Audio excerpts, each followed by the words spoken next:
Hello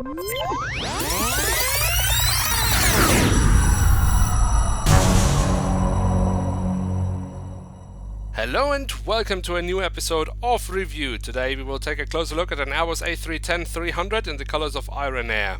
As always, we start off with the box, and here we have the cutout so we can get a glimpse of the aircraft inside and the Iran Air branding on the top.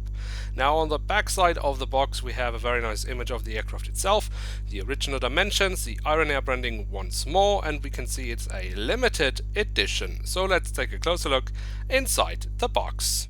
And here she is, the Airbus A310-300 in the current colors of Iran Air. Now Iran Air is of course a very interesting airline, especially for airplane spotters, given the fact that they have a very old fleet and a lot of aircraft that you, for example, wouldn't see very often anymore in Europe. Now this is of course due to the sanctions that have been on Iran, and this is something that is about to change. So not just for Iran Air, but for any airline from Iran. The sanctions on the country have been lifted after the US and Iran nuclear deal, and we already know that both Iran Air and many other airlines from the Iran have made huge orders with both Boeing and Airbus to renew their fleet. But they are still flying with this grand lady, and that's why we will take a closer look at the aircraft right now. And as always, we start with the tail section of the aircraft, and here we can see on the vertical stabilizer we have the Iran Air branding. Now the inspiration for this logo of Iran Air is taken from the Iranian mythical bird Homer. Then on the top of the stabilizer we have the last two letters of the registration code. On the fuselage we have the full registration code, and then what I assume will be the name of the airline in Persian, but I'm not quite sure. I am however confident that you will know, so feel free to let me know in the comment section below. Then if we move from the back of the aircraft to the front of the aircraft, along the fuselage we can see the writing of Iran Air, the Iranian flag, and then the company slogan, the airline of the Islamic Republic of Iran. This is of course because Iran Air is the flag carrier of Iran. Then on the side we can see these markings between the door and the cockpit windows.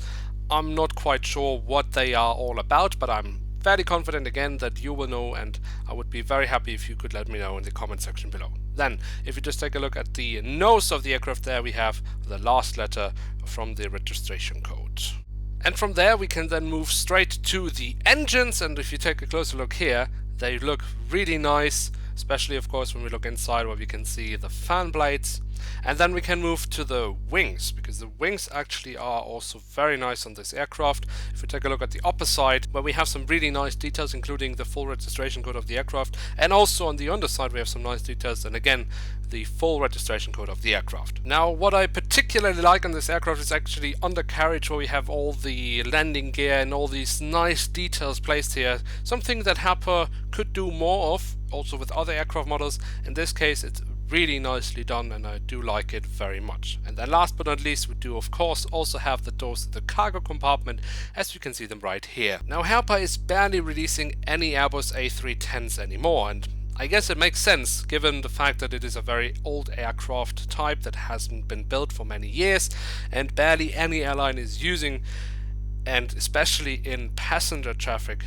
I know of Iran Air, Mahan Air, I think also from the Iran. I'm not quite sure if there's any other airlines still using it. Oh no, Air Transat from Canada is still doing it, but you know, it's very limited. So it makes sense that they don't make so many aircraft models. But then when you take a look at the aircraft and see how nicely detailed it is, it's kind of sad. They should really do more of them, and I'm fairly confident that there are many aircraft enthusiasts out there that would love to see the Airbus A310s in different liveries, historic liveries, maybe even from airlines that don't exist anymore. So I truly believe that there would be a market for aircraft models of the Airbus A310. But anyway, with that we have reached the end of today's episode. If you have enjoyed, feel free to leave a like, that would be very nice. Or if you're new around here, why not hit subscribe, that would be absolutely awesome. Now this Sunday will then be the last Sunday upload in the Christmas period. Then for next year we'll return to our normal operations with uploads every Wednesday. But this Sunday there will be a new episode of my collection, so you can definitely look forward to that. And then next Wednesday we have the last episode of review for this year, and that will be on a Finnair Airbus A321-300 in a very special Christmassy livery. So until then I would like to say thank you very much for watching, hope to see you soon again. I'm checking out. and bye.